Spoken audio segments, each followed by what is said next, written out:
It's called dynamic for a reason. The Toyota 030 Group 1 Virtual Sunlight Championship Race Start Procedure Notice. The races will begin with a rolling start conducted by the game. This is not the start of the race. It is the start of a formation lap. The formation lap will be done in single file, no overtaking or getting alongside, with the leader sticking to a guide speed of 100 miles per hour. The pack cars can do any speed, but must keep up with the cars ahead.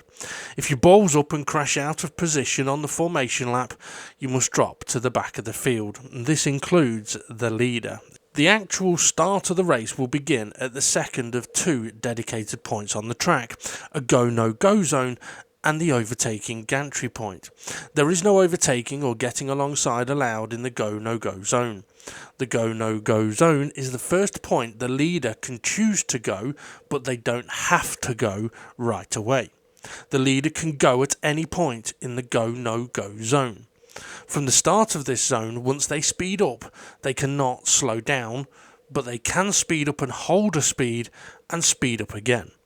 The go-no-go zone is in place so all drivers know where the earliest point is that the leader can start the race from. The location of the two zones will be different to each race and will be shown with a picture to all drivers prior to the races. At race 2 at Le Mans, the start procedure will be slightly different as there will not be a formation lap given the length of the lap. At Le Mans, the race will begin under a game rolling start and the race beginning right away, but with no overtaking until the start lights gantry. We will now look at the zones for race 1. Any questions? Send it to the page. Okay, so just to recap, the game will start, or the event will start with a rolling start, and when we're in control of our cars, that is not when the race begins. We will drive slowly on a formation lap until we come back towards the start finish. Now this is the view at DGTC side, and the red marks, obviously it's no overtaking, no getting alongside, but let's have a look at where the gantry points are. So up ahead we can see the first gantry point. That's the start of the go-no-go zone. So the leader is going to be limited to a maximum 100 miles an hour up to that point. They could go slower, and they just shouldn't really go faster.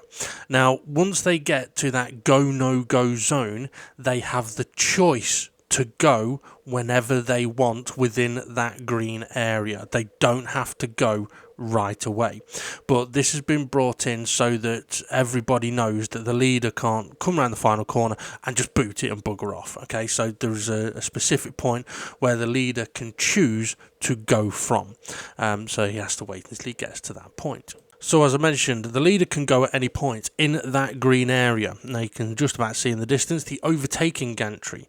Now that's where the race technically actually begins, because there's no overtaking allowed in the go-no-go zone. In that green area, you cannot overtake, you cannot go up alongside anybody either.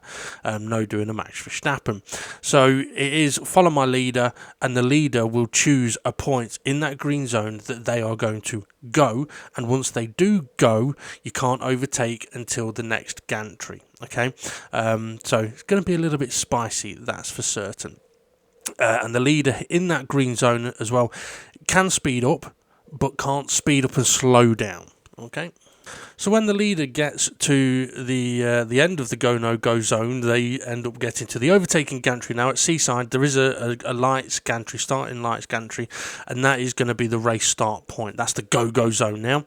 So the race is underway now. Just to let everybody know, once the leader gets to that point, it doesn't mean that everybody behind can overtake. You cannot overtake until you have passed this point. Okay, so yeah, it's not like you can just blast past everybody because the leader got there. I just want to clarify that. Once every driver has got to that point, obviously race is on, away we go. Now, what I will say is this is something new in the Dynamic GT League that we're going to be trying. It might work, it might not. We may have some dramas on the first one of doing it. We may change things up as the season goes along, but we'll keep you informed. What we would like, though, is for everybody to sensibly give this a go, just to spice things up and make things a little bit different. So, how about we see how that goes? Right, good luck, everybody. Any questions? Send it to the page.